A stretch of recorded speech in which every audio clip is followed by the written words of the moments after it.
Imagine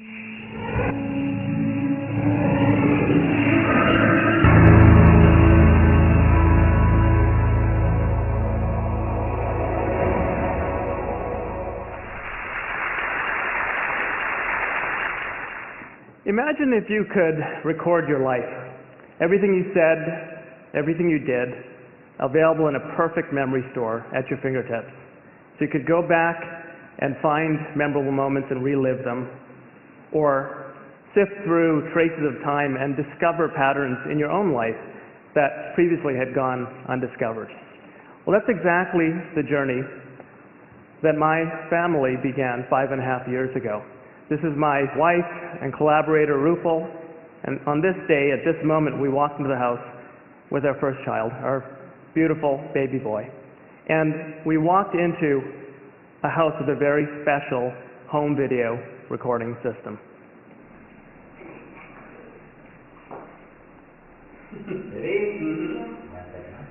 Okay.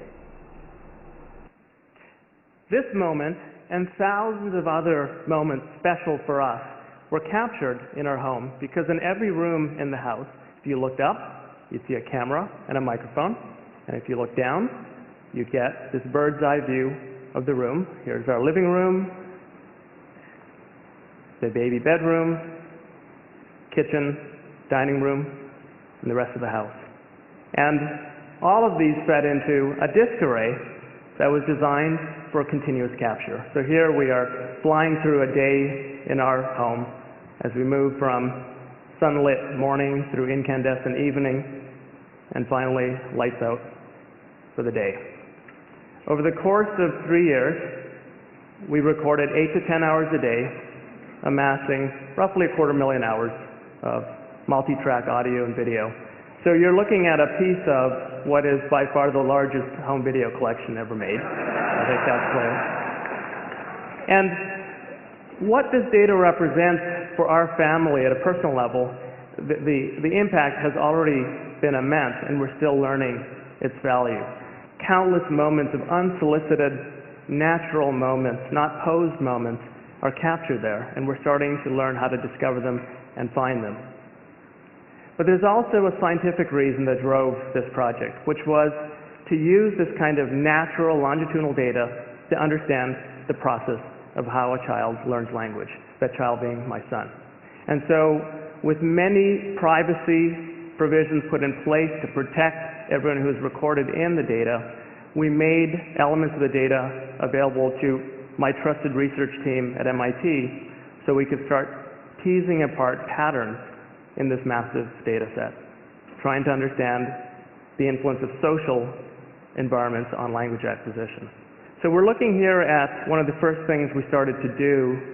This is my wife and I cooking breakfast in the kitchen. And as we move through space and through time, a very everyday pattern of life in the kitchen, in order to convert this opaque 90,000 hours of video into something we can start to see, we use motion analysis to pull out, as we move through space and through time, what we call space-time worms. And this has become a part of our toolkit for being able to look and see where the activities are in the data, and with it, trace the patterns of, in particular, where my son moved throughout the home, so that we could focus our transcription efforts, all the speech environment around my son, all the words that he heard from myself, my wife, our nanny, and over time the words he began to produce. So with that technology and that data and the ability to, with machine assistance, transcribe speech, we've now transcribed well over 7 million words of our home transcript. And with that, let me take you now for a first tour into the data. So you've all, I'm sure, seen time-lapse videos where a flower will blossom as you accelerate time. I'd like you to now experience the blossoming of a speech form. My son, soon after his first birthday, would say gaga to mean water. And over the course of the next half year, he slowly learned to approximate the proper adult form, water. So we're going to cruise through half a year in about 40 seconds. No video here, so you can focus on the sounds, the acoustics of a new kind of trajectory. Gaga to water. Gaga, gaga, gaga, gaga.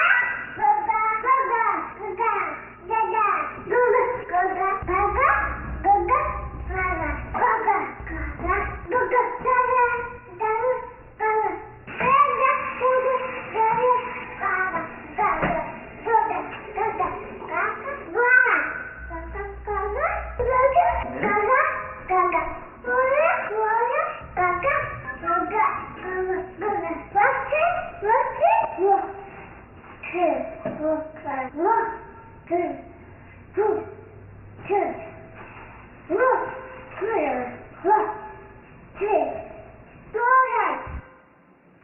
sure nailed it, didn't he?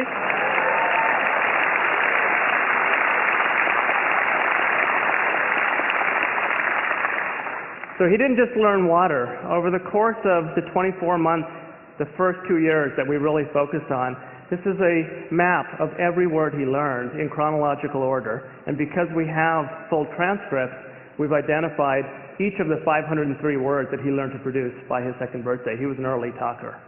And so we started to analyze why. Why were certain words born before others? This is one of the first results that came out of our study a little over a year ago that really surprised us. The way to interpret this apparently simple graph is on the vertical is an indication of how complex caregiver utterances are based on the length of utterances. And the vertical axis is time.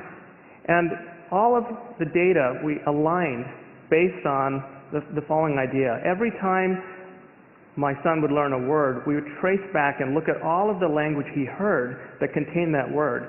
And we would plot the relative length of the utterances. And what we found was this curious phenomena that caregiver speech would systematically dip to a minimum, making language as simple as possible, and then slowly ascend back up in complexity. And the amazing thing was that bounce, that dip, lined up almost precisely with when each word was born, word after word, systematically. So it appears that all 3 primary caregivers, myself, my wife, and our nanny, were systematically, and I would think subconsciously, restructuring our language to meet him at the moment of the birth of a word and bring him gently into more complex language.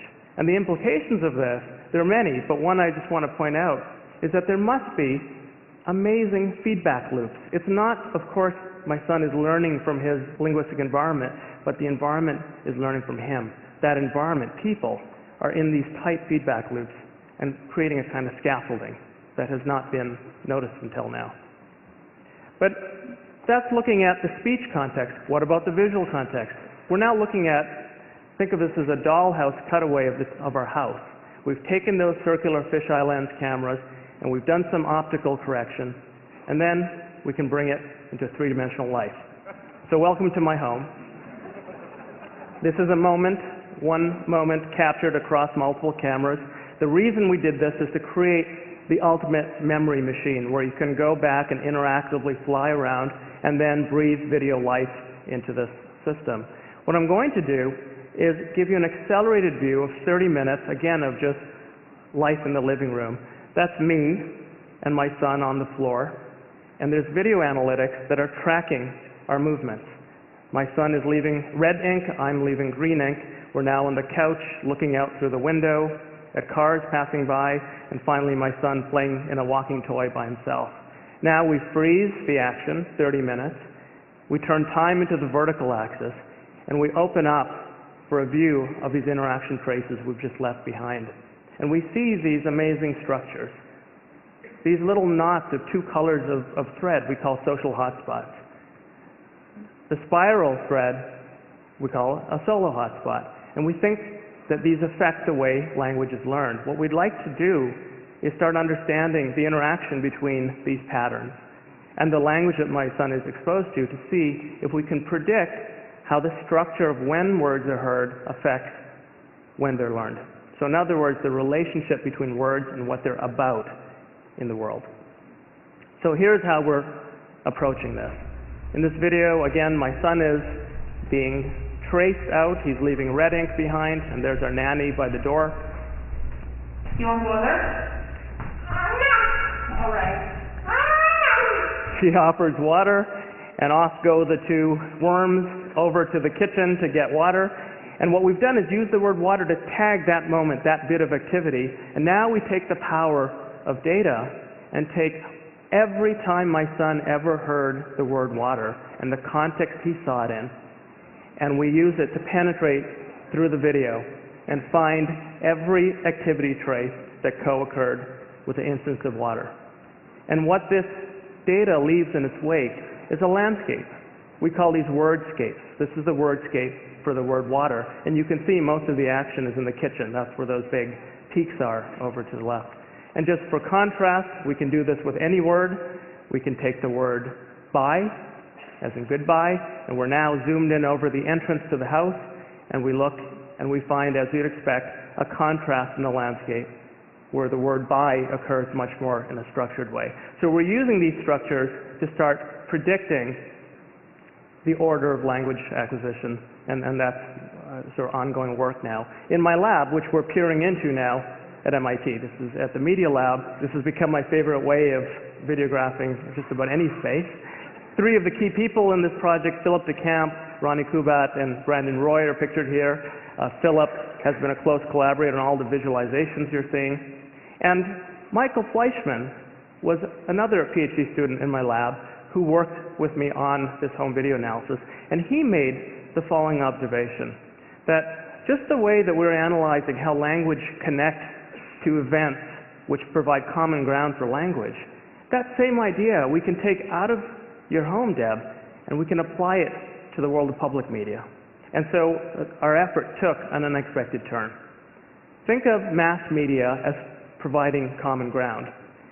And you have the recipe for taking this idea to a whole new place. We've started analyzing television content using the same principles, analyzing event structure of a TV signal, episodes of shows, commercials, all of the components that make up the event structure. And we're now, with satellite dishes, pulling in and analyzing a good part of all the TV being watched in the United States. And you don't have to now go and instrument living rooms with microphones to get people's conversations. You just tune into publicly available social media feeds. So we're pulling in about 3 billion comments a month. And then the magic happens. You have the event structure, the common ground that the words are about coming out of the television feeds. You've got the conversations that are about those topics. And through semantic analysis, and this is actually real data you're looking at from our data, our processing, each yellow line is showing a link being made between a comment in the wild and a piece of event structure coming out of the television signal. And the same idea now can be built up, and we get this wordscape, except now words are not assembled in my living room. Instead, the context, the common ground, the activities are the content on television that's driving the conversations. And so what we're seeing here, these skyscrapers now, are commentary that are linked to content on television.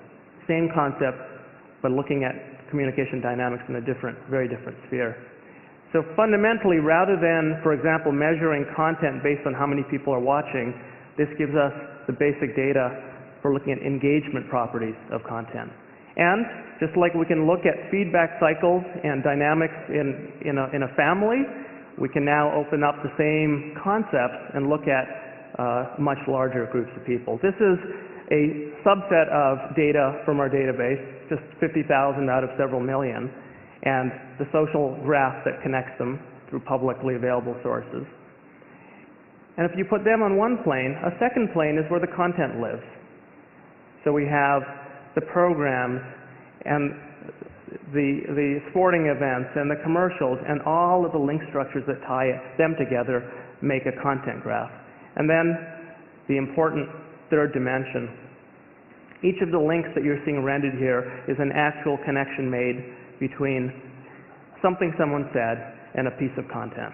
And there are, again, now tens of millions of these links that give us the connective tissue of social graphs and how they relate to content. And we can now start to probe the structure in interesting ways. So if we, for example, trace the path of one piece of content that drives someone to comment on it, and then we follow where that comment goes and look at the entire social graph that becomes activated, and then trace back to see the relationship between that social graph and content, very interesting structure becomes visible. We call this a co-viewing clique, a virtual living room, if you will. And there are fascinating dynamics at play. It's not one way. A piece of content, an event, causes someone to talk. They talk to other people. That drives tune-in behavior back into mass media. And you have these cycles that drive the overall behavior. Another example, very different, another actual person in our database, and we're finding at least hundreds, if not thousands of these. We've given this person a name. This is a pro-amateur or pro-am media critic who has this high fan-out rate. A lot of people are following this person, very influential, and they have a propensity to talk about what's on TV. So this person is a key link in connecting mass media and social media together. One last example from this data. Sometimes it's actually the piece of content that is special. So if we go and look at this piece of content, President Obama's State of the Union address from just a few weeks ago, and look at what we find in the same data set at the same scale, the engagement properties of this piece of content are truly remarkable. A nation exploding in conversation in real time in response to what's on the broadcast. And of course, through all of these lines are flowing unstructured language. We can X-ray and get a real-time pulse of a nation, real-time sense of the social reactions and the different circuits in the social graph being activated by content. So to summarize, the idea is this: as our world becomes increasingly instrumented and we have the capability to collect and connect the dots between what people are saying and the context they're saying in, what's emerging is an ability to see new social structures and dynamics that have previously not been seen. It's like building a microscope or a telescope and revealing new structures about our own behavior around communication. And I think the implications here are profound, whether it's for science, for commerce, for government, but perhaps most of all for us as individuals. And so just to return to my son, when I was preparing this talk, he was looking over my shoulder, and I showed him the clips I was going to show to you today, and I asked him for permission, granted. And then I went on to reflect, isn't it amazing? This entire database, all these recordings, I'm going to hand up to you and to your sister, who arrived 2 years later. And you guys are going to be able to go back and re-experience moments that you could never, with your biological memory, possibly remember the way you can now. And he was quiet for a moment, and I thought, what am I thinking? He's 5 years old. He's not going to understand this. And just as I was having that thought, he looked up at me and said, so that when I grow up, I can show this to my kids? And I thought, wow, this is powerful stuff. So I want to leave you with one last memorable moment from our family.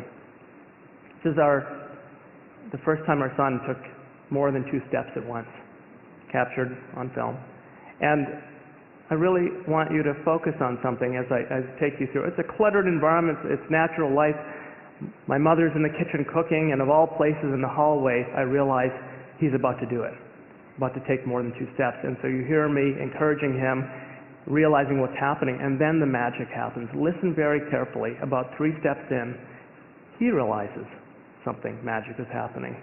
And the most amazing feedback loop of all kicks in, and he takes a breath in, and he whispers, wow. And instinctively, I echo back the same. And so let's fly back in time to that memorable moment.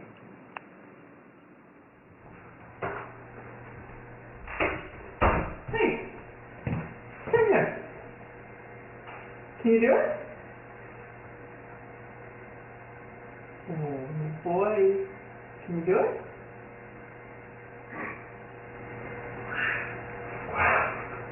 Now he's rocking.